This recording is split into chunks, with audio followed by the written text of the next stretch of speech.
Olá. Minha convidada no Conversas com Meio dessa semana é a professora Isabela Calil, da Fundação Escola de Sociologia e Política de São Paulo. Ela coordena na Fundação o Núcleo de Etnografia Urbana. E olha, não dá para falar sobre direita no Brasil sem conversar com Isabela Calil. Por um motivo muito simples. Ela é antropóloga.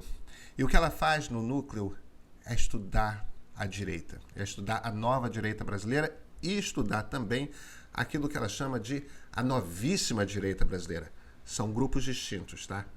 Desde 2013, quando a população brasileira foi às ruas, na primeira explosão de uma série que ocorreram desde então, a professora Isabela Calil foi às ruas conversar com essas pessoas, fazer o bom e velho exercício antropológico da etnografia, conversar, compreender quem são, compreender quais são os seus valores, compreender como vivem, compreender o que faz no mundo elas serem quem são e como são.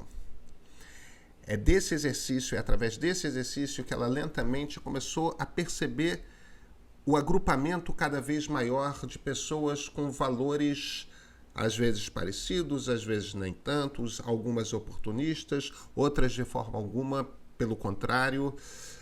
Foi também quando ela percebeu a aproximação de um político em particular, o deputado federal Jair Bolsonaro, nesse grupo. Aliás, 2013 não é o nascedouro não, tá? O momento chave para a gente compreender aquilo que aconteceu na eleição presidencial de 2018, a eleição de Jair Bolsonaro, é 2010, o momento que ocorre outra transição, a transição do governo Lula para o governo Dilma. E por que a nova direita começa a nascer ali? Isso é uma das muitas coisas que ela explica nessa conversa. Então, por favor, sem mais delongas, Isabela Calil.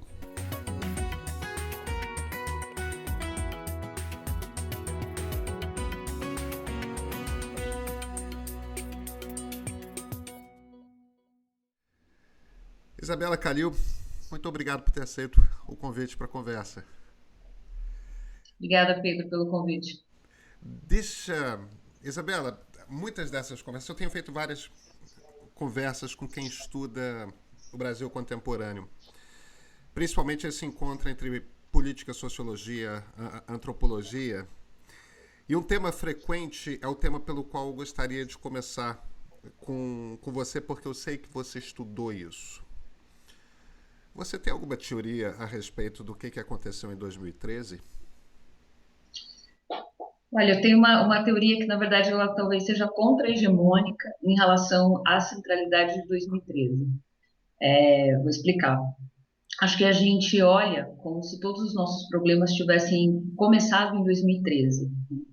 E olhando para o que estava acontecendo nisso que a gente passou a chamar da base bolsonarista, principalmente no campo religioso, as questões que estão colocadas hoje e que são questões que não são pertinentes, como, por exemplo, a questão do envolvimento entre religião e política, a laicidade do Estado, diferentes questões de ensino religioso, questões de gênero e sexualidade nas escolas, posições chamadas anti-ideologia de gênero, isso começa em 2010.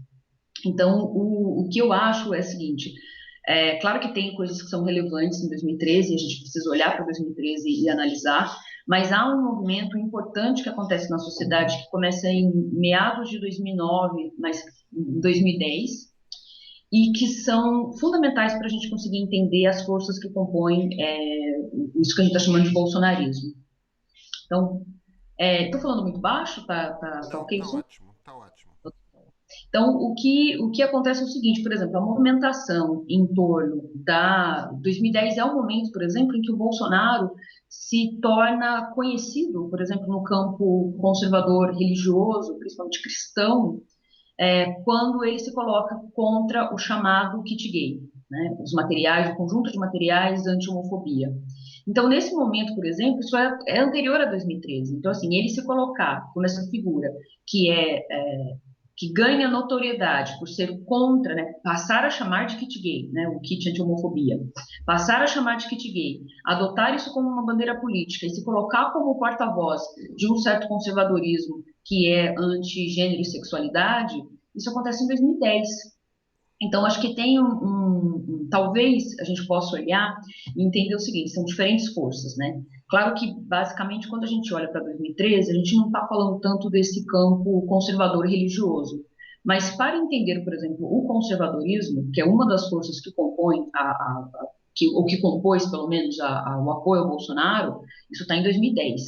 Então, assim, a figura do Bolsonaro em si é 2010. Agora, é claro, se a gente não tivesse o movimento que aconteceu depois em 2013, não teria como essa figura que apareceu em 2010 e que vai aglutinando essas forças religiosas acabar ganhando notoriedade em 2013, 2016. Tem um conjunto, né, de coisas que vão acontecendo. Né? Muitos especialistas falam, né, usam o termo da tempestade perfeita, né, para definir que foi um conjunto de coisas, que inclusive tem a ver inclusive, com a própria posição do Lula nas eleições, a prisão, para que o Bolsonaro fosse eleito. Né? Mas, de qualquer forma, não dá para entender o que acontece no Brasil contemporâneo se a gente começa a história em 2013, a gente precisa começar em 2009, 2010.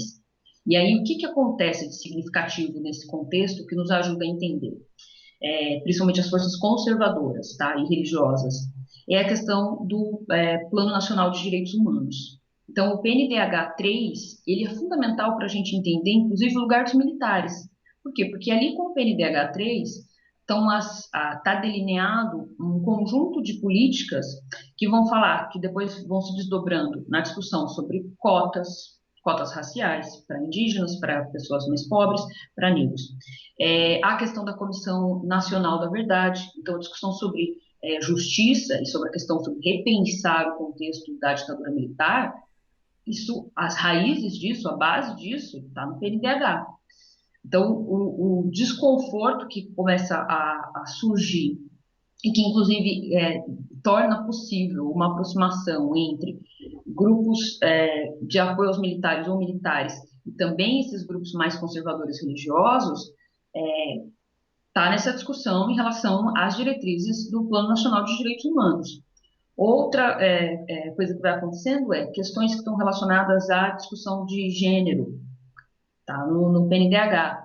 Então, ou seja, há uma mudança significativa dessa perspectiva, do ponto de vista de pensar legislações, de pensar programas, de pensar, inclusive, a história do país e o que aconteceu nos períodos anteriores, nas décadas anteriores, que começa em 2013, desculpa, 2010. Então, assim, 2013 é parte de um processo, mas ele não dá conta da história toda, principalmente quando a gente vai olhar para o conservadorismo.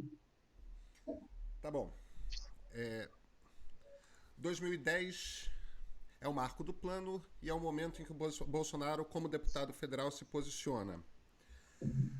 Mas então vamos pegar essa turma aí que você pegou, que faz parte da aliança de direita que o Bolsonaro montou, que é uma aliança vasta, né? Que tem grupos diversos com questões preponderantes diferentes. Uma delas é essa que foca nas pautas relacionadas nesse encontro aí entre sexualidade e ensino, que são, imagino, você está falando em grande parte da população que vive nas periferias urbanas e que é majoritariamente, mas não apenas evangélica. Correto? Exato, correto. Esse é um conjunto de pessoas que vem crescendo como um grupo com uma identidade própria, com uma indústria cultural própria, com círculos próprios há algum tempo. Uma turma que surge na nova república. Eles não aparecem com esses valores de repente, né? Agora, de alguma forma, esses valores afloraram. De repente virou uma pauta política. Não era apenas um debate que você tinha no templo, não é uma conversa que você tinha com o pastor, uma conversa que você tinha com seus filhos em casa, de repente aquilo vira uma pauta política, algo que você espera dos representantes eleitos.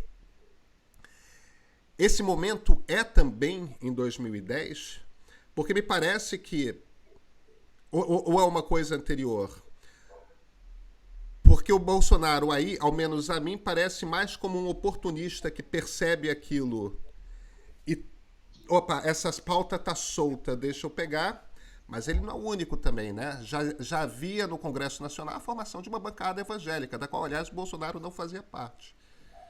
Exato. Acho que a noção que você coloca de oportunismo ela é muito boa para que a gente consiga entender esse processo. Então, a gente poderia dizer o seguinte: o Bolsonaro ele não exatamente criou coisas novas, mas ele foi muito hábil em juntar coisas que estavam soltas, né? Então, assim, ele conseguiu, de uma certa maneira, funcionar como uma espécie de cola, né? Em que ele foi trazendo, né, tudo aquilo que aparentemente poderia se colocar como uma oposição ao projeto do Partido dos Trabalhadores naquele contexto. Então, assim, Bolsonaro ele vai fazendo essa cola, inclusive uma cola de coisas que são, olhando à primeira vista, né, que não são tão óbvias, né? Por exemplo, a cola dos líderes religiosos com os militares, por exemplo. Essa é uma cola que não era uma cola que estava historicamente colocada, ainda que a gente estivesse no campo principalmente católico, né? Historicamente a gente tem uma aproximação do campo católico, né? Uma outra cola, por exemplo, que não foi também o Bolsonaro que inventou, mas que ela foi importante, ainda para falar de religião, é católicos e evangélicos. Então, assim, há um conjunto, a bancada evangélica, como a gente chama, é uma bancada, enfim, tem de tudo, né? Tinha de tudo nesse contexto, mas ela também se refere a cristãos, digamos assim, né? São católicos e evangélicos. Então, por exemplo, nesse momento, há uma aliança, nesse contexto específico, há uma aliança, por exemplo, entre católicos e evangélicos contra uma série de questões relacionadas, por exemplo, a políticas educacionais, né? E mesmo essa aliança entre católicos e evangélicos, ela à primeira vista também parece, não é uma aliança óbvia, né? Porque a gente parte do pressuposto de que há uma certa disputa pelo campo religioso em relação aos fiéis, né? Então, não é digamos, uma união óbvia você pensar que tem católicos e evangélicos juntos. E isso, inclusive, acontece hoje. Boa parte, inclusive, do que a gente nomeia como sendo uma atuação dos evangélicos, genericamente colocada, na verdade, tem a ver com católicos evangélicos e às vezes, até, enfim, outros grupos religiosos.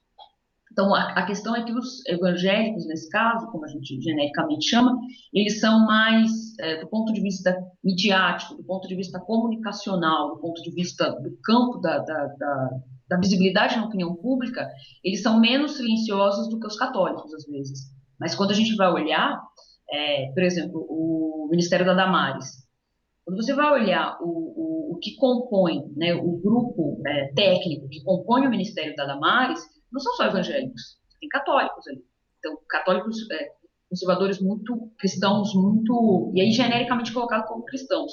Então, assim, Bolsonaro ele funciona como uma espécie de cola, de uma maneira, como você colocou, oportunista, ele vai conseguindo trazer e fazendo essas costuras vão se formando, não necessariamente ele atuando como o articulador político, mas vão se colocando em torno dele. A diferença, se perguntar, então, o que tinha de diferença, né? Essa questão que você colocou até, de uma indústria cultural própria, né?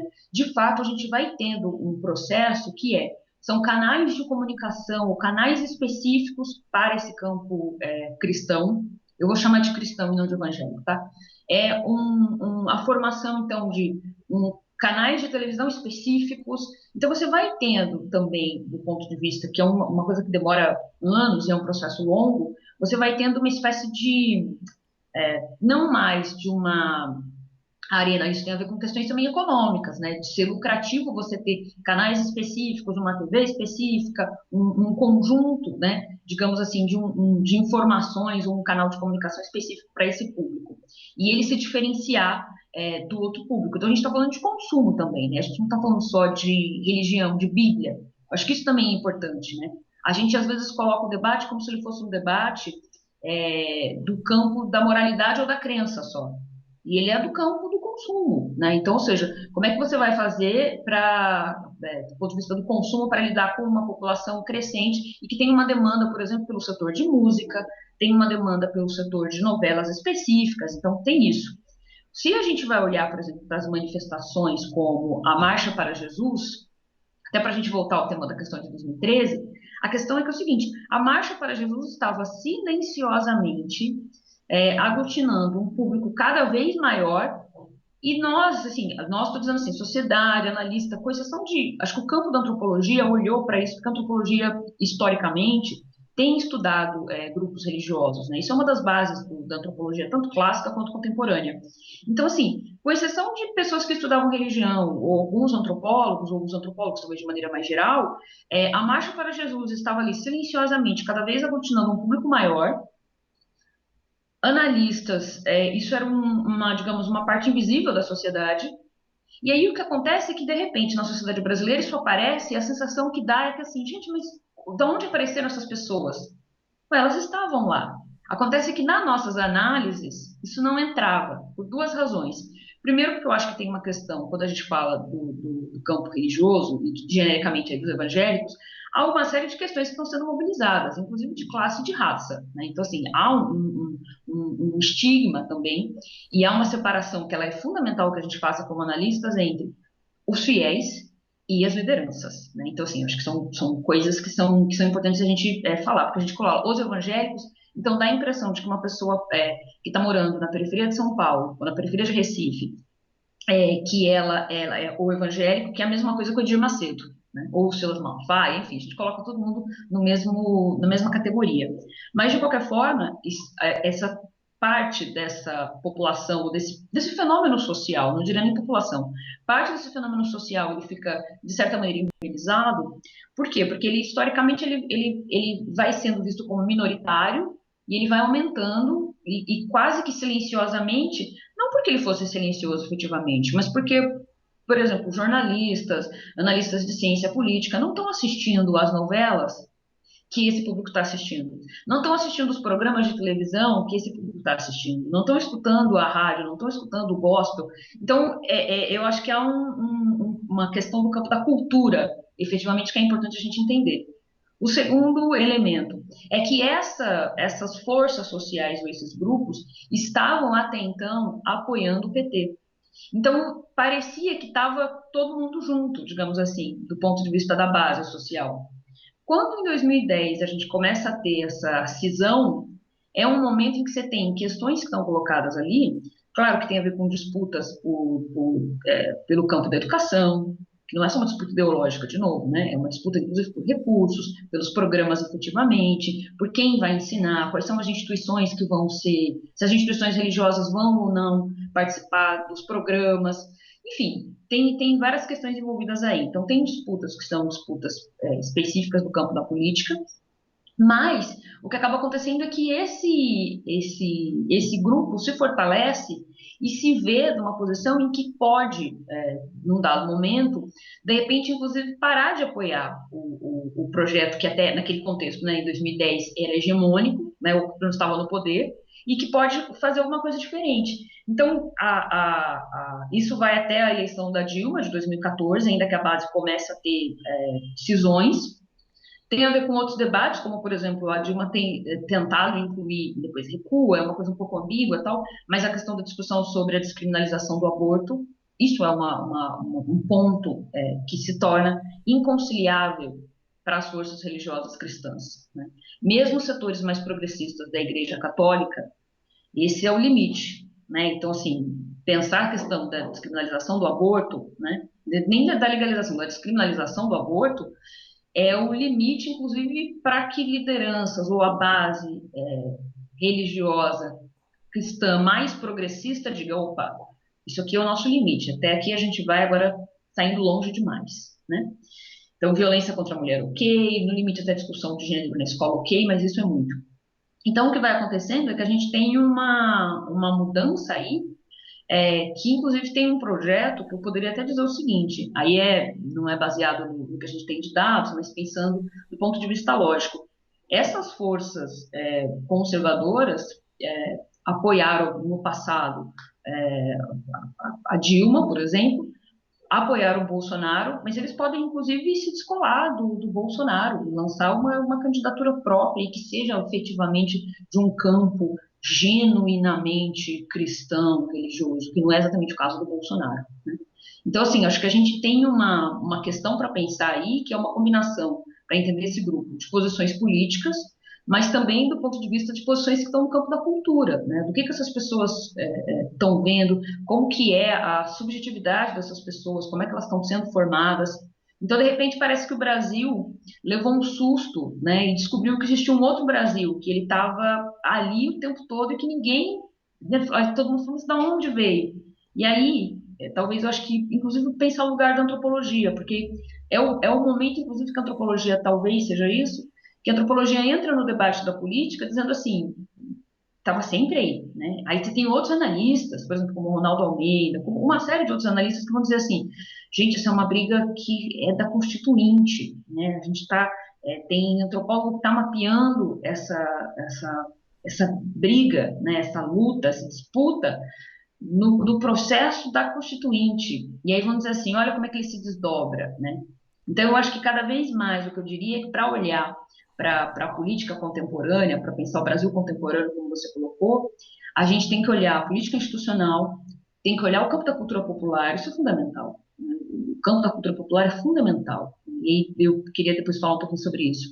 Mas olhar o campo da cultura popular, olhar o campo da comunicação. Então, a eleição do Bolsonaro ela foi um susto para alguns analistas, porque se a gente olha somente para a questão institucional, partidária e pensando no jogo político somente, a gente desconsiderando o campo da comunicação e o campo da cultura popular, você não entende. Porque como é que um candidato que não tinha tempo de televisão se elege? Isso não, que não tinha o apoio da Rede Globo se elege, isso vai contra, é contra a corrente, né? Vai contra as análises que eram, digamos, consolidadas da política. Por quê? Porque você tem que entender o campo o campo religioso, o campo da cultura popular, o campo da comunicação e como eles estão imbricados, né? Porque também no Brasil, mídia, religião e política estão sobrepostos, né? Deixa eu, deixa eu ficar então mais um pouquinho aqui, porque estou achando muito interessante você ter fixado nesse ano de 2010. 2010 tem outra característica, né? É a transição de Lula para Dilma. E o meu ponto é, existem muitas diferenças, é muito fácil olhar, é o período do PT no governo, mas existem diferenças imensas entre os dois presidentes. A mais evidente é Dilma era uma política muito inábil, enquanto que Lula era talvez seja, certamente foi durante um período o político mais hábil do Brasil na sua geração. Essa é uma diferença muito importante para compreender muito da bagunça brasileira. Agora, não é única, né? A pauta do Lula como presidente da República, e talvez isso tenha muito a ver com a raiz dele como político, que ele surge como líder sindical. A pauta dele como presidente da República é uma pauta fundamentalmente econômica. A principal preocupação dele é usar o dinheiro que está entrando no Brasil para trazer gente de baixo e fazer distribuição de renda. A Dilma traz pautas, certamente o fato de ela ser mulher tem a ver com isso, mas a Dilma traz pautas das liberdades individuais relacionadas à mulher, por exemplo. Ela traz pautas, o fato dela ter sido presa política e ter sido torturada certamente tem a ver com isso. A Dilma é a primeira presidente que toma a decisão de fazer o enfrentamento e fazer a Comissão da Verdade, aquilo é uma pauta muito mais dela do que do Lula. Fernando Henrique tentou comprar essa briga, deu 2 passos, voltou atrás, Lula sequer tentou, a Dilma foi. E então, você acha que o fato de ter havido essa transição, de que o agrupamento, a decisão de se unir mais, eu sei que não é a gente está falando de grupo, portanto não é uma decisão racional, mas de alguma forma as pessoas meio que coletivamente começam a tomar a decisão de se agrupar e agir politicamente e correr atrás dos seus interesses.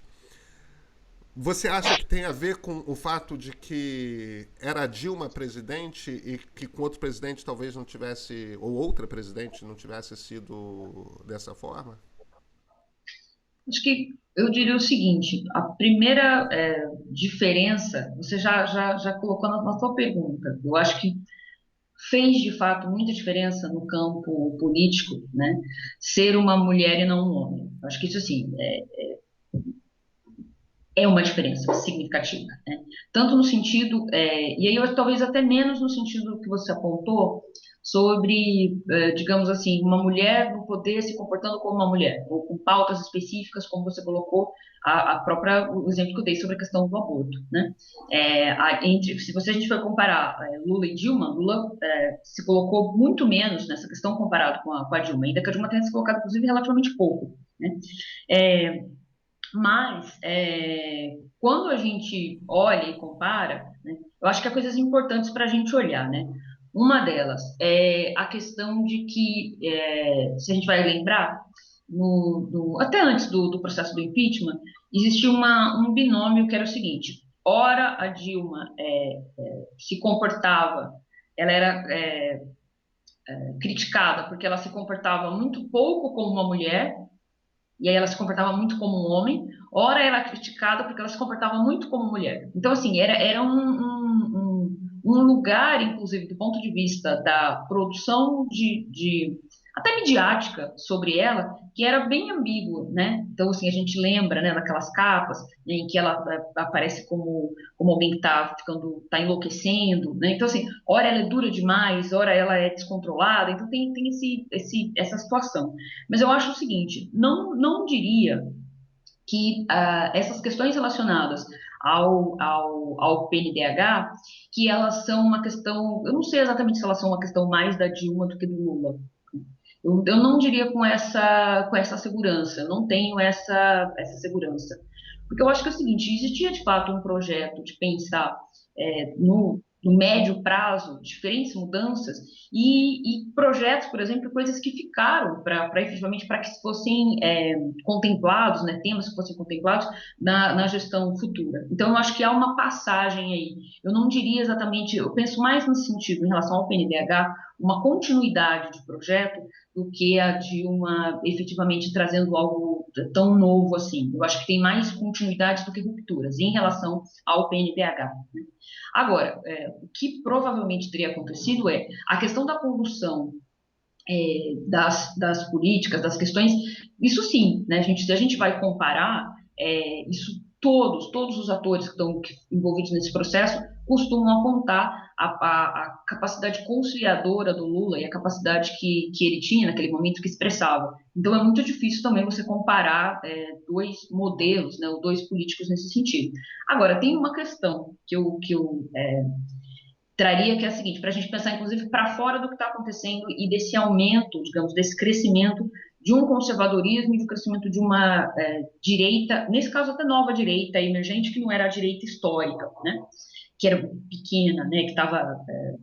Que não é aquela direita que tinha a liberdade de dizer assim publicamente, eu sou de direita. Era muito difícil você imaginar que alguém em 2010 fosse num protesto, muito jovem, e fosse pegar uma bandeira e falar assim, eu sou de direita, né?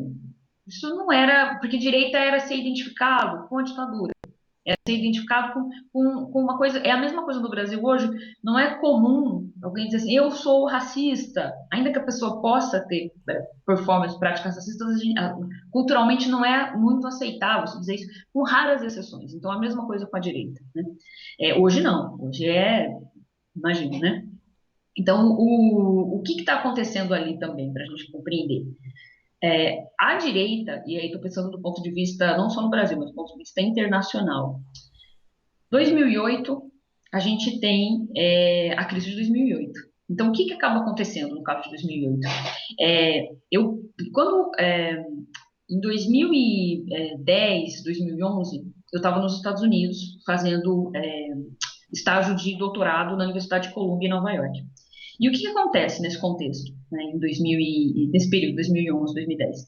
É o Occupy Wall Street. Então, quando eu estava nos Estados Unidos, aconteceu uma coisa, estava com bolsa do governo brasileiro para estudar, e tinha uma coisa que me chamou muita atenção, que é assim, eu imaginava que existia, na minha imaginação, que os Estados Unidos era uma coisa. Quando eu cheguei lá, pós 2008, Eu comecei a sentir o seguinte: as pessoas falavam comigo, porque tinham aparecido umas matérias no The New York Times que falava quanto as empregadas brasileiras, babás, empregadas brasileiras ganhavam não sei quantos 10 mil dólares, era uma coisa assim, tinha esse imaginário. E de quanto o Brasil, na mídia lá, de quanto o Brasil estava indo muito bem na crise, e os Estados Unidos, os americanos estavam perdendo suas casas, morando nos carros, morando nas ruas. Então, assim, o que que acontecia? É, pessoas não bem informadas da universidade e tal, mas pessoas comuns, às vezes que eu conversava, a pessoa perguntava, de onde você é? Eu falava, eu sou brasileira. Eles diziam, nossa, vocês que estão bem, hein? Porque, olha, vocês passaram pela crise de 2008, vocês nem sentiram, vocês saíram até melhores. Agora, eu queria eu estar que nem o Brasil. Aqui nos Estados Unidos, as pessoas estão perdendo suas casas. E eu falava, eu ficava pensando, eu falava, nossa, que Brasil que vocês estão falando? Né? Que Brasil é esse que vocês estão falando que eu não vivo nesse país, né? Claro, uma parte da população vive, né? E é verdade, aquelas babás que o The New York Times entrevistou, elas existem, mas assim, o que que aquilo representa do Brasil, né? Ou da população brasileira? Mas havia esse imaginário dos Estados Unidos como sendo essa terra arrasada depois de 2008 e o Brasil indo muito bem. E o que que acontece no caso do Occupy? E o Occupy eu acho que ele é importante, inclusive, para a gente pensar o que acontece no Brasil em 2013 e esses processos de mudança social mais amplo. Quando você vai olhar o Occupy é uma mescla de demandas, uma mescla, né? Uma mescla de demandas, os 99%, mas eu diria o seguinte, para fazer um resumo do processo do Occupy, que talvez seja parecido com o caso brasileiro.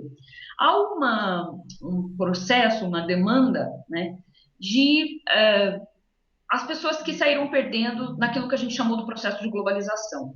Então, assim, 2008, né, eu acho que coloca começa a se criar um lugar, claro que já tinha nos Estados Unidos essa direita, mas você começa a ver, em resposta a 2008 e também depois em resposta, inclusive, a movimentos como o Occupy, o nascimento e a adesão de jovens, por exemplo, ao que a gente tem chamado do alt-right, né, que tem uma definição no sentido genérico da direita nos Estados Unidos, que, em parte, ela acaba conseguindo atrair atenção ou atrair adeptos de pessoas que a gente poderia chamar que são os losers da globalização. O que é isso? Né? O que seria isso?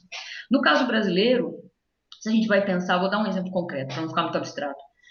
No caso brasileiro, se a gente vai olhar nos anos 90, quem era jovem ou adolescente nos anos 90, ou até adulto nos anos 90, você vai, talvez até lembre do seguinte: nos anos 90 no Brasil, era um momento em que a promessa não vou chamar genericamente de globalização, né, tem uma disputa de termos, tal, mas a promessa da globalização era a seguinte: nos anos 90 é o momento em que você tem o crescimento daquelas escolas de computação e de inglês que imitam o nome da Microsoft, né? Tem várias, né? Então, assim, a ideia é quase que, tipo, pessoas, por exemplo, de classe média baixa, ou genericamente até pessoas que estão das periferias, tal, é quase como uma promessa que é o seguinte: se você estudar bastante, se você estudar inglês, o mundo não vai ter mais fronteiras, né? Se você estudar inglês, você vai ter um emprego. Se você estudar, aí coisas que nem existem mais, processamento de dados, né? Mecatrônica, coisas que, enfim, né? Curso, se você fizer um curso de digitação, né? O que que vai acontecer? Você vai ter emprego, né? Então, assim, era uma promessa, né? Do ponto de vista da subjetividade mesmo, era uma promessa de que bastava você começar a usar o computador, a internet estava no começo, né? Então, assim, era uma dificuldade realmente muito grande, porque os programas não tinham uma interface visual, não era acessível, então você tinha que ter código, você tinha que saber usar o DOS. Então, assim, você fez um curso de DOS, pronto. É como se quase que a promessa, aí do caso brasileiro, era o seguinte: você é um jovem, você vai fazer um curso desses, né, da microdata alguma coisa, não sei o que, tal, e que é um curso combinado, um combo de computação e de inglês, você quase que vira o Bill Gates, né? As oportunidades são amplas, né? Você vai virar o Bill Gates. Então, o mundo não tem mais fronteiras, né? Você pode ser rico em qualquer lugar. É um momento também dessa promessa. E o que vai acontecendo? Essa promessa, 2008, primeiro que ela não se realiza efetivamente nesses termos, né? Mas 2008 é o momento, do ponto de vista global, em que digamos, essa promessa da globalização fica claro que ela não é para todo mundo. E isso, no caso dos Estados Unidos, faz inclusive que camadas médias, né, passem, médias empobrecidas, né, a partir do paradigma dos Estados Unidos, né, dos seus termos próprios, porque não dá para comparar a classe média aqui e lá, mas no termo dos Estados Unidos, passa a apoiar, ao longo dos anos, você vai vendo o crescimento de uma adesão a um projeto da direita, e que passa a apoiar isso. Então, é quase como, por exemplo, hoje, é um processo longo também, né, porque lá era Obama, é quase como que hoje fosse o seguinte, o Trump ele passou a falar para uma parcela da população que entrou nessa promessa do sonho americano e da globalização e que depois perdeu sua casa ou que alguém da família perdeu suas casas, então e agora tá se sentindo injustiçada e tá achando inclusive que tem gente que está passando na frente dela, né? Tem gente que está trapaceando, né? E que está a partir de políticas públicas, de inclusão, etc. e tal, está passando na frente. Então tem um latino que está pegando meu emprego, tem um mexicano que pegou o meu sonho americano. No caso brasileiro, claro que as coisas não estão exatamente da mesma forma, mas eu acho que também é difícil pensar a ascensão dessa direita, no caso brasileiro, se a gente não entende esse contexto internacional, inclusive, de crescimento de um conservadorismo e de uma direita internacional. Então, o Brasil ele não estava ainda aqui, claro, o Brasil é um contexto diferente. A maneira como o impacto de 2008 no Brasil é completamente diferente do ponto de vista da percepção da população. A gente às vezes nem fala, nem lembra disso, né? A gente lembra muito de 2013, mas a gente não lembra, ou quase não fala de 2008.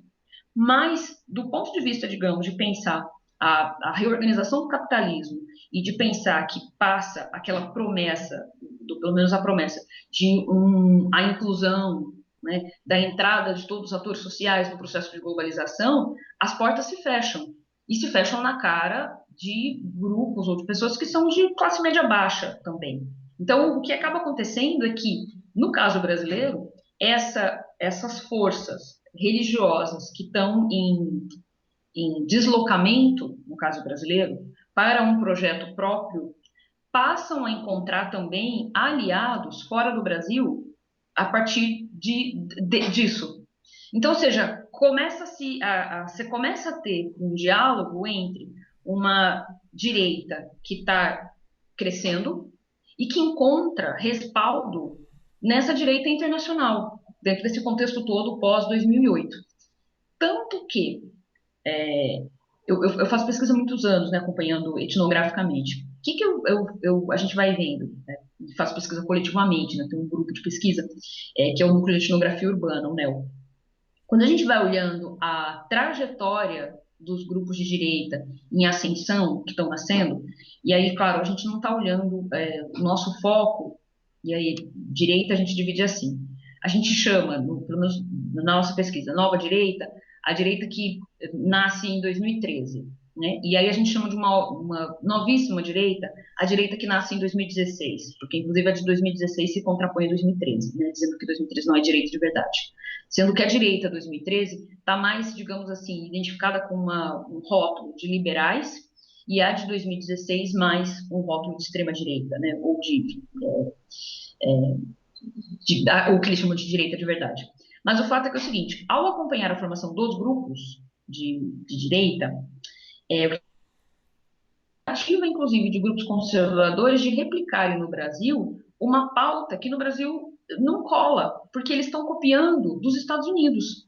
Então, por exemplo, determinadas pautas, reivindicação, e aí trazendo isso para a rua ou para as redes sociais, no caso do Brasil, no Brasil é como se fosse assim, tá, mas qual é o problema da imigração, por exemplo? Vai fechar a fronteira no Brasil, né, em 2014, 2016, 2015, não colou, sabe? Não tem adesão. Porque no Brasil o nosso problema era outro. Né?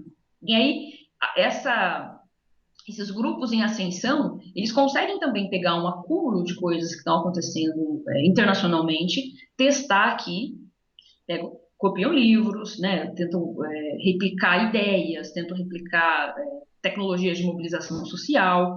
Algumas dão certo, outras não. E aí você vai tentando, até que chega uma hora que dá certo e que cola. E aí, enfim, se a gente tiver tempo, a gente fala o que cola e o que não cola, mas também diria o seguinte, não dá para a gente entender o processo de ascensão, né, de consolidação dessas forças, que são muito diversas entre si também. A gente está falando de uma coisa que é muito complexa e que não é um bloco, né? E basicamente talvez essa seja a contribuição da nossa pesquisa, de ver se destrinchar esse bloco, mas que não dá para entender simplesmente pensando Lula e Dilma. Tem que pensar também direito internacional, o que está acontecendo com 2008 e como essas forças vão acontecendo. E aí o que eu diria talvez um erro de diagnóstico de subestimar essas forças no momento em que elas estão crescendo, no caso brasileiro, né? Principalmente até 2014. Perdão. Então, deixa eu te provocar aqui. Em um determinado momento, você sugeriu uma coisa que é esse aspecto contracultural da direita. Existe uma contracultura de direita. Aquilo que no final dos anos 60 a gente chamava de contracultura, que era uma coisa que nitidamente vinha da esquerda, é bacana ser jovem e ser de direita hoje. Sim, Mas a para um impressão. determinado público. Para um determinado público. Claro, mas também nos anos 60 também era só para um determinado público, né? Contracultura é sempre para um determinado público. Agora, a impressão que eu tenho é que essa turma, que a gente talvez pudesse chamar de uma alt-right brasileira, que acha bacana ser de direita. Como que você chamaria? Alt-right. Outright. Eu tenho a impressão de esse grupo em particular de jovens ser mais parecido com a alt-right americana do que outros grupos da direita brasileira. Mas eles não são os cristãos, né? Eles são um outro grupo de direita, né? Que grupo é esse? Você tocou num ponto interessante, que é assim, sabe que grupo, eu acho que quando a gente olha para um grupo específico, é muito interessante ver essa questão do lugar da religião, eu acho que é o MBL. Vou te dizer por quê. O MBL é um grupo que, se a gente vai olhar a trajetória, se coloca como um grupo cuja principal bandeira, né, vou colocar genericamente, né, a liberdade, né? Então, assim, eles aparecem como, se colocando como liberais, a defesa da liberdade, né, inclusive liberdade no sentido individual, no sentido amplo, né? E o que vai acontecendo? Se a gente olha o que aconteceu, por exemplo, no Queer Museu, isso foi em 2017. Em 2017, a gente começa a ver o MBL, que tinha inicialmente essa bandeira da liberdade, né, levando o liberalismo no sentido que é de fato, que é a questão das liberdades individuais, liberdade de crença, enfim, orientação sexual, liberdade, defendendo uma pauta que era uma pauta que começa a já se transvestir naquilo que depois vai ser definido como liberal na economia, conservador nos costumes. Então, assim, qual foi a trajetória, né? Se a gente vai olhar bem o comecinho mesmo do MBL, é até difícil imaginar que aquele grupo que se lança dessa maneira, depois vai estar no Queer Museu, sendo fiscal de performance artística. Uma pauta reacionária, né? Que não tem nada a ver com liberalismo. Exato, exato. E que aí depois eles encontram essa. Eu acho que a definição, do ponto de vista comunicacional, é boa, né? Eles encontram uma saída boa para conseguir dar conta dessa contradição que é o liberal, liberal na economia, conservador nos costumes. Mas, assim, do ponto de vista, se a gente for pensar efetivamente, do ponto de vista seriamente, do ponto de vista ideológico, político, isso é um ajuste que se faz para conseguir, é um puxadinho, é um jeitinho que se faz para acomodar coisas que não são facilmente acomodáveis. Mas o que acontece? O MBL, eu não sou especialista em MBL, tá? Mas tem outros, acho que, especialistas em MBL que poderiam até falar melhor sobre a questão do MBL. Mas comparando o MBL no conjunto, né, dos grupos, o que vai acontecendo? O MBL, eu gostei muito da palavra que você trouxe, oportunismo, gostei bastante.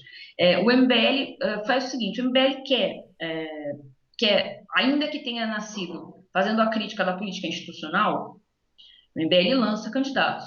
Em algum momento há uma conversa, inclusive, de um partido próprio, depois isso se desfaz, e aí, enfim, não é viável. Mas o que acontece? O MBL emplaca vereadores.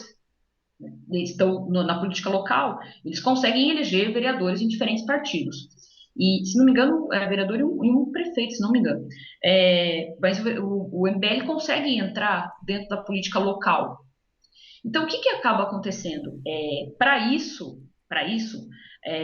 o MBL entende que a pauta do conservadorismo, ainda que não seja a sua pauta original, a pauta do conservadorismo ajuda a entrar num determinado público, ajuda a ter determinados eleitores, tanto que o MBL ele é ambíguo nesse sentido, né? Se você vai olhar, às vezes uma liderança diz uma coisa, depois desfala, a liderança fala outra, porque é difícil mesmo acomodar isso. Como é que você nasce como uma pauta de liberdade e dizendo que você vai, que até agora não foi feita uma leitura séria dos liberais, e aí de repente você vira fiscal para usar um eufemismo, né? Você vira fiscal de exposição, de nudez. Então, o que acaba acontecendo? O MBL é um exemplo disso. Então, o MBL consegue, por diferentes razões, inclusive para pensar questões do cálculo eleitoral mesmo, efetivamente, do cálculo institucional, acaba assumindo essa posição. Então, é como se no Brasil houvesse uma espécie de entendimento de que para você entrar no jogo político e ser bem-sucedido, você precisa se colar ao conservadorismo. E efetivamente nem é o conservadorismo que eu acho que exista tanto do ponto de vista da população brasileira, sabe? Eu acho que nem esse conservadorismo ele é mais conservador do que de fato a população brasileira é, mas funciona. Então, essa colagem com o conservadorismo, ela acaba dando frutos. Então, por exemplo, você tem o Frota, também pensar que alguém. Eu não gosto muito das críticas feitas ao Frota, que passam pela questão dele ter sido ator pornô, etc e tal, porque exatamente, tipo, não tem nenhum. Eu realmente acredito, não tem nenhum problema ele ter sido ator pornô, ele pode ser o que ele quiser, ele pode ser político, né? A crítica não tem que ser feita por aí, né? Mas, de qualquer forma, é muito difícil você imaginaria, em 2010, que existiria um político como Frota, que é uma figura pública, que ele performou tudo o contrário do conservadorismo, né? Fazendo filmes com homens, com mulheres e tal, e que depois vai ser o representante do conservadorismo. Então, que conservadorismo é esse, né? Eu acho que isso é uma coisa também importante para a gente lidar, porque às vezes a gente coloca muito na conta do conservadorismo religioso, e o que eu vejo em manifestações, por exemplo, o que eu vejo tem grupos que são genuinamente conservadores, assim, eu acompanho grupos que são assim, genuinamente conservadores, no sentido até assustador do termo, assim, genuinamente conservadores. Pessoas que estão dizendo assim, o Estado não pode ser laico, tem que ser um Estado cristão, enfim, genuinamente, grupos cristãos, assim, que realmente eu acho que desafiam assim a nossa capacidade de compreensão e até de aceitação, mas por outro lado tem um conservadorismo de oportunidade. Então tem uma combinação de um conservadorismo de oportunidade que o cálculo político foi isso funciona. Efetivamente eu não sei até quando isso funciona, né? Mas acaba funcionando. Então assim você vê o exemplo, outras figuras até, né? Enfim, poderia citar aqui outras figuras, mas eu acho que é isso. Tem um conservadorismo também para a gente pensar essa questão do que você me perguntou, né? Da alt-right nos Estados Unidos e como é que é essa configuração no Brasil. Você tem um conservadorismo também de conveniência, por enquanto, né? Então, até quando esse conservadorismo ele vai se sustentar, eu não sei. O que eu diria para o conservadorismo mais de conveniência, para o conservadorismo mais original, genuíno, há questões realmente morais e questões religiosas que estão em debate que são muito caras a esses grupos. Agora, para um conservadorismo mais fluido, digamos assim, você tem outras questões que estão envolvidas, que é a questão, por exemplo, sobre recursos na educação, são outras questões. Então, não é exatamente a preocupação, de fato, com a segurança das crianças, a sexualidade das crianças ou algo assim. Mas isso acabou funcionando, porque aí mobiliza no imaginário a ideia que o Partido dos Trabalhadores está envolvido numa corrupção moral. E aí, se a gente tiver tempo, eu queria falar sobre a questão da corrupção, que no caso desse conservadorismo, mesmo esse que seja mais de ocasião, isso acabou funcionando, porque do ponto de vista do universo da cultura, estava relativamente disseminado, estava se disseminando a ideia de que o Partido dos Trabalhadores era corrupto e que ele estaria envolvido em dois tipos de corrupção. Uma corrupção no sentido que a gente compreende na política, uma corrupção que está relacionada com questões é, de dinheiro, questões monetárias, né, e também do jogo do poder, né, influência, etc. E a outra é uma corrupção moral. O que seria a corrupção moral? É você corromper as crianças, você corromper os jovens, né? Então essa ideia de ensino que é uma confusão, né, como se ensinar sexualidade de gênero nas escolas fosse ensinar as crianças a entrarem na vida sexual precocemente. E isso acabou criando um temor, né, e acabou mobilizando um temor que funcionou muito bem, que é assim, independentemente de partido político, aquela senhora, aquela mãe pode ter inclusive votado no Lula, pode ter votado na Dilma, falou nessa possibilidade de colocar em risco seus filhos, ela começa a dar um passo para trás e fala assim, nossa, minhas crianças estão em risco, nossos filhos estão em risco, isso eu não quero. Ninguém queria. Você ia querer? Eu não ia querer. Então, assim, é um medo que acaba sendo. O conservadorismo lida com um medo que ele não necessariamente tem a ver com o que acontece efetivamente, o que poderia acontecer. Mas a possibilidade de você pensar que você pode perder seus filhos para eles se tornarem, nesses termos, corrompidos moralmente, e até não só moralmente, né, fisicamente, começa a colocar as pessoas num estado de alerta e daí para frente isso é a porta de entrada para uma série de outras coisas, né? Isso é muito interessante que você comenta, e isso é uma dificuldade que nós na imprensa, quando a gente está fazendo jornalismo diário, a gente tem essa dificuldade profunda, que é muitas vezes as palavras que para nós querem dizer uma coisa, para outras pessoas querem dizer coisas absolutamente distintas. E, no entanto, isso, para você compreender política, é uma coisa muito importante, né? Perfeito. E, de fato, a questão da corrupção é uma questão muito chave para compreender a respeito do PT e para compreender a respeito do antipetismo.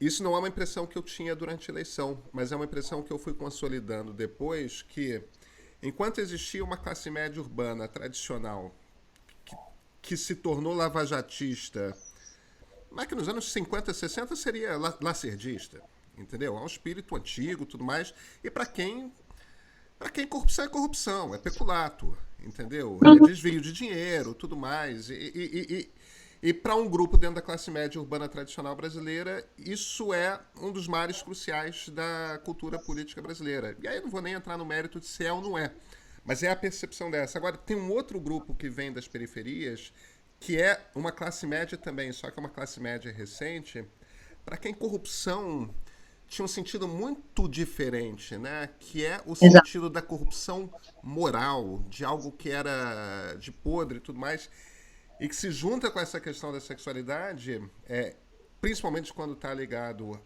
aos filhos.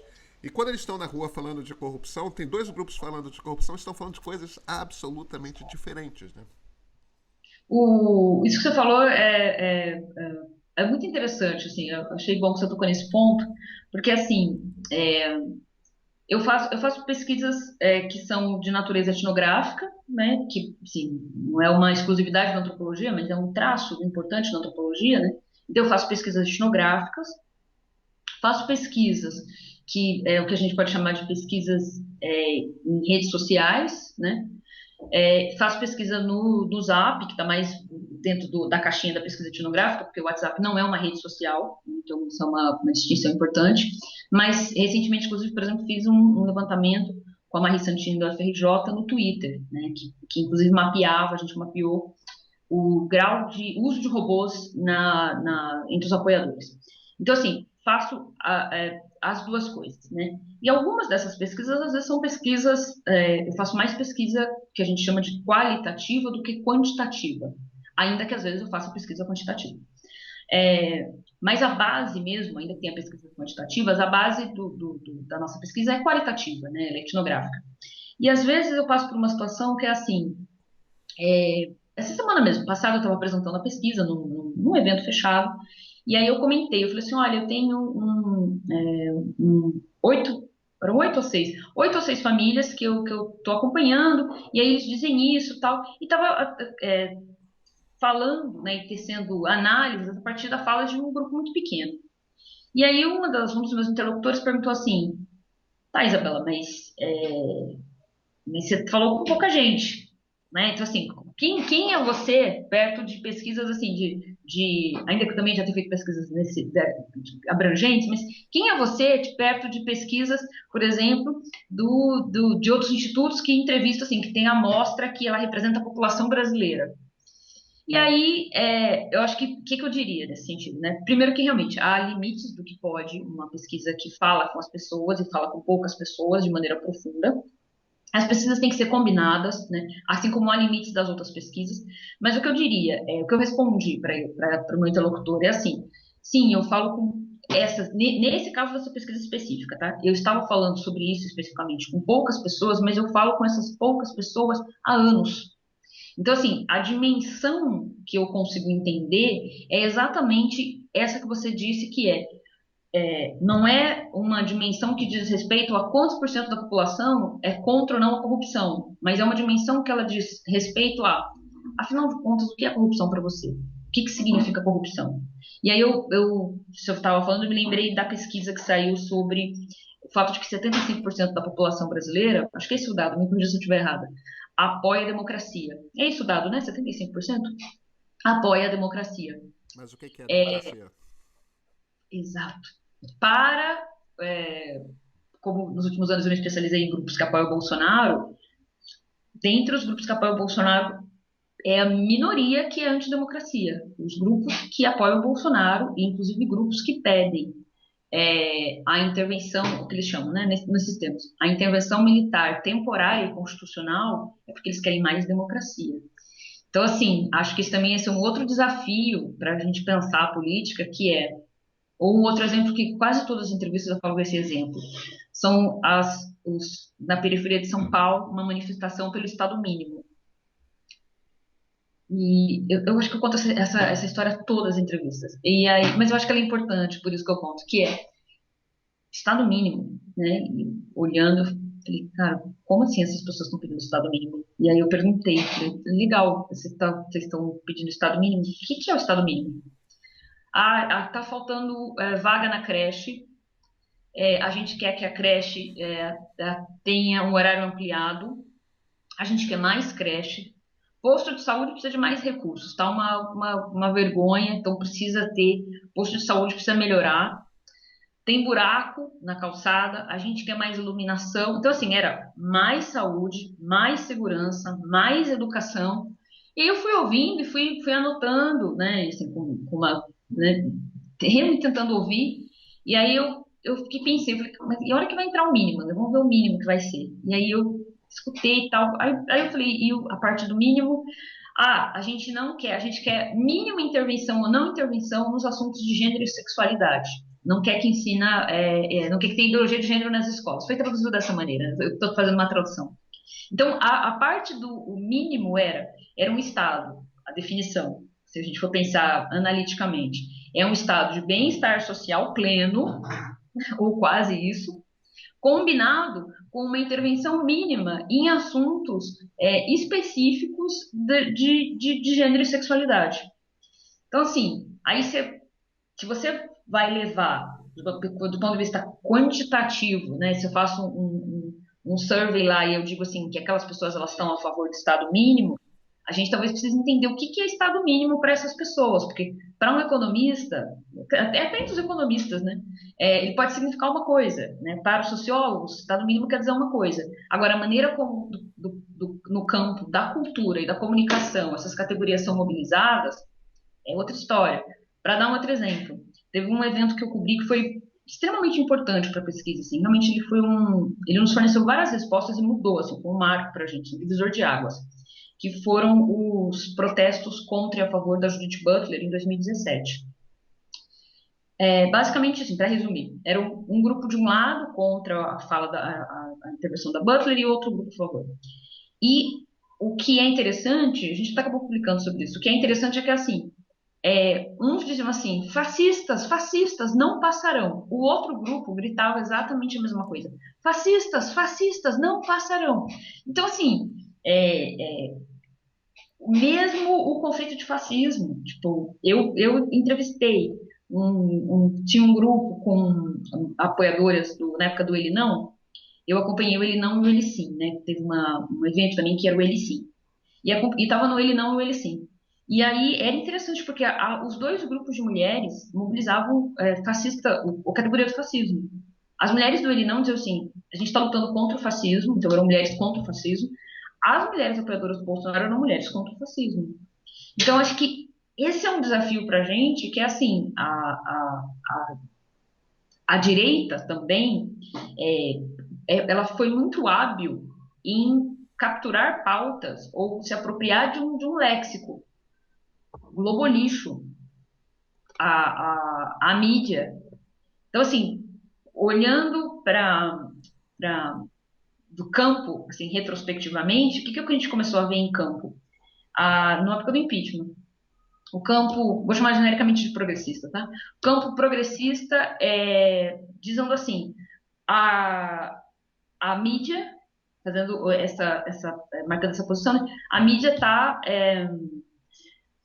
a mídia mente, genericamente, né? A mídia mente, ela não está trazendo uma narrativa, está tendo uma cobertura seletiva em relação ao Lava Jato, que eu acho que é verdade, mesmo que foi seletivo, uma visão seletiva em relação à cobertura dos casos de corrupção.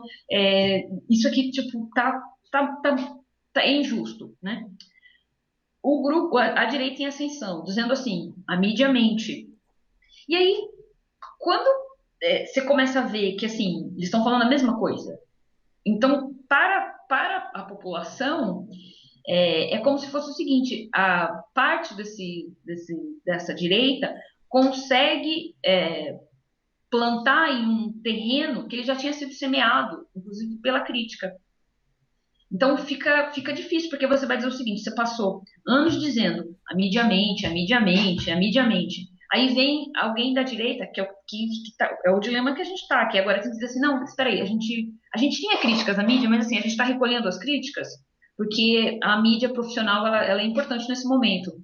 É isso que está acontecendo no campo progressista, né? Tá esse dilema, defende ou não defende a Globo, né? Então, esse é o ponto. A gente tem uma captura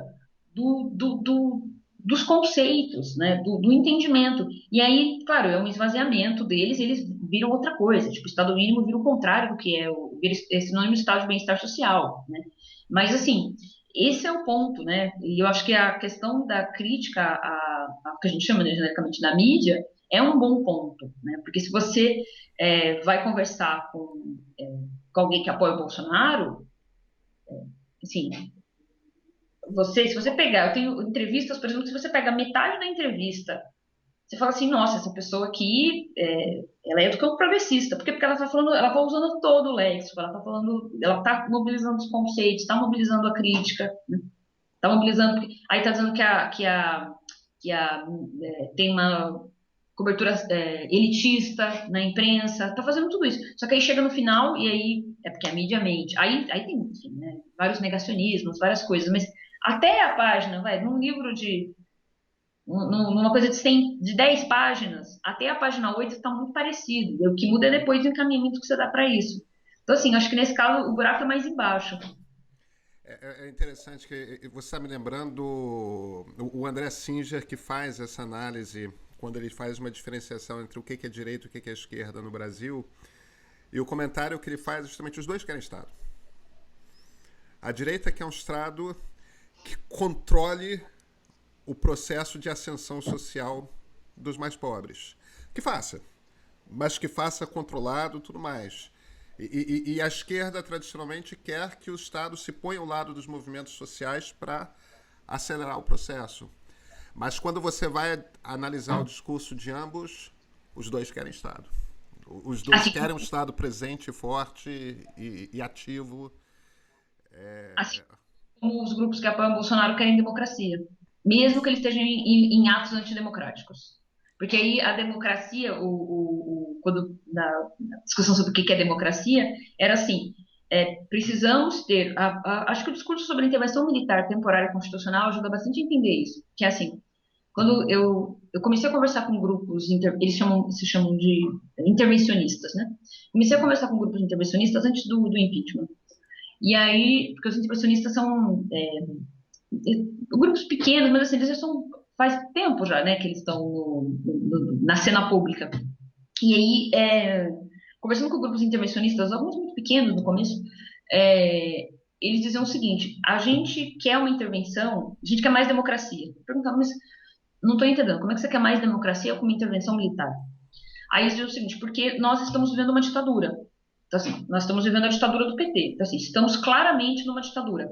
O único jeito, não nos sobra alternativa, já que estamos numa ditadura, não nos sobra alternativa a não ser apelar para um último recurso, que é o recurso da intervenção militar, para que aí a gente possa reestabelecer a democracia, porque a gente está numa ditadura agora. Então, não é uma coisa assim, não é um discurso, a gente quer viver numa ditadura, é o contrário, a gente quer viver numa democracia. Nem que para isso a gente tenha que estabelecer até no limite, uma ditadura temporária. Mas o fato deles colocarem constitucional, né, no termo, quer dizer assim, a gente não quer romper com a ordem democrática, porque a gente somos democratas, todos democratas aqui. A gente quer, na verdade, reestabelecer a democracia. Agora, isso é um discurso muito antigo, né? Esse era o discurso dos tenentes durante o tenentismo, esse foi o discurso em 1964. São sempre intervenções curtas para restabelecer a democracia. Isso não é novo no Brasil. Isso é o que nós somos na veia. Isabela, a gente já passou da Ah, uma já. hora, infelizmente, mas eu quero te fazer uma última pergunta. Eu vou puxar de volta os Estados Unidos. Eu tenho essa tese de que a gente está cada vez mais parecido com os Estados Unidos, politicamente. Por favor, sinta-se absolutamente à vontade de derrubar minha tese sem dó, se você achar que for o caso. Agora, a minha impressão é de que a política brasileira vai ser, nos próximos anos, independentemente de Bolsonaro, se Bolsonaro cai, se Bolsonaro completa o mandato, mas perde a reeleição, se ele é reeleito, independentemente do que vai acontecer, a impressão que eu tenho é que a gente vai passar por um longo período em que a política brasileira vai se tornar aquilo que a política americana se transformou da primeira eleição do Nixon para cá, que é uma política baseada em guerra de valores culturais. Comente. Jornalista, quando fala a última pergunta, é sempre a pior, né? É, eu concordo sobre a questão dos Estados Unidos, concordo mesmo. Eu acho que há um movimento, inclusive do ponto de vista institucional, jurídico, né, da gente copiar e trazer marcos jurídicos, né? O caso da Lava Jato foi isso também, né? A gente vendo que é a importação de um modelo, de uma visão sobre o direito, né? Para o caso brasileiro. Eu acredito também que há um processo nos termos que você coloca, da gente se tornar cada vez mais próximos, né? De alguma maneira copiar os Estados Unidos, né? Mas eu acho só que há uma diferença, que é assim: quando a gente olha, por exemplo, inclusive para a literatura, para o que a gente tem produzido sobre os Estados Unidos, e é interessante porque quando a gente está analisando na nossa pesquisa o que está acontecendo no Brasil, às vezes a gente compara com a eleição do Bush pós 11 de setembro. Para a gente é uma comparação, às vezes a gente vai ver do ponto de vista, inclusive, da literatura que fala sobre o que acontece, né, do pós 11 de setembro, para a gente ela nos ajuda a pensar e a iluminar várias coisas que estão acontecendo no caso brasileiro. Então, nesse processo de que talvez a gente esteja trilhando um caminho, né, que foi próximo ao que aconteceu nos Estados Unidos e que a gente possa seguir esse caminho. Mas o que eu diria de diferente é que, assim, inclusive parte, né, da literatura que olha para os Estados Unidos se baseia na ideia de polarização, né? Então, na ideia de que a gente teria, então, basicamente, dois polos, né? E esses dois polos estão fazendo uma disputa no campo da cultura, né? Eu concordo em parte com essa análise. Eu acho que trazer o elemento da cultura como um elemento importante, né, da subjetividade da cultura como um elemento importante para pensar a política institucional, eu acho que isso é fundamental. A gente começou falando sobre isso. A única coisa é que, assim, eu acho que a gente precisa ter muito cuidado quando a gente transpõe modelos que servem para explicar os Estados Unidos, para explicar o Brasil. Ainda que, inclusive, eu leia esses autores, eu sempre faço tento pensar assim, mas o que não funciona no caso do Brasil? Eu acho que no caso do Brasil, a sociedade brasileira, ainda que o elemento da cultura seja significante, seja importante, seja significativo, eu diria o seguinte: no caso do Brasil, a gente talvez não esteja dividido em dois polos, mas sim em três. Então, a gente tem três blocos, digamos assim. Quando a gente olha, por exemplo, para as redes sociais, para as pessoas que têm acesso às redes sociais, a gente pode identificar que estamos dois polos. Mas a gente precisa lembrar que no caso brasileiro tem um grupo significativo da população que não tem acesso às redes sociais. Um grupo significativo da população que não tem acesso à internet, que não tem acesso a saneamento básico, a água encanada. Então, assim, eu acho que no caso brasileiro, considerando a desigualdade profunda que a gente tem, né, desigualdade em relação a questões raciais, em relação a questões de gênero, em relação a questões de classe, considerando a desigualdade profunda que a gente tem e as diferenças regionais, eu acho que é simplificar demais a gente pensar que a sociedade brasileira está dividida em dois grupos. Então, digamos assim, um grupo que apoia um projeto mais progressista e um grupo que apoia um projeto mais conservador. A gente tem três grupos, pelo menos. Um grupo que está acessando o universo da cultura e que se mobiliza a partir dessa dicotomia, genericamente, mas tem um grupo da população que não está fazendo parte disso. Se a gente não olhar para esse grupo que está fora, que está à parte, e que é um grupo, inclusive, que ele é muito difícil, mas que ele é fundamental para definir eleições, e que é esse um terço que apoia o Bolsonaro, um terço que é contra o Bolsonaro, e um terço que a gente não sabe exatamente o que está acontecendo, se a gente não mobilizar esforços para compreender esse outro que está fora, a gente vai correr o mesmo risco de levar um susto nas próximas eleições e dizer a mesma coisa que a gente fez em relação à questão dos evangélicos, por exemplo, que a gente falava, que é, mas de onde saíram essas pessoas? Onde eles estavam esse tempo todo? Como nós não vimos? Então, eu só acho que a gente precisa tomar muito cuidado, porque o modelo para pensar a sociedade nos Estados Unidos não dá para, ele não cabe, num caso do brasileiro, com tamanha desigualdade. Então, assim, eu acho que a desigualdade brasileira não permite que a gente use o mesmo modelo. Permite que a gente possa fazer adaptações e usar aquilo que nos interessa, como, por exemplo, trazer o elemento da cultura como fundamental para a análise política, mas ele tem um limite, ele funciona para uma parcela da população e outra parcela está completamente, essa parcela da população, que esse um terço que não está participando, né, assim, vou fazer uma tentativa grosseira de aproximar, né, que não está nem de um lado nem do outro, esse grupo sequer tem acesso, né, à internet, a questões muito básicas. Então, eu acho que a gente precisa ter muito cuidado para transpor esse modelo. É só isso que eu diria em relação à questão dos Estados Unidos. Então, não dá para a gente pensar que é uma cópia que vamos trazer tudo, né? E a mesma coisa em relação à questão do que é considerado, por exemplo, nos Estados Unidos, uma questão primordial, que é a questão do terrorismo.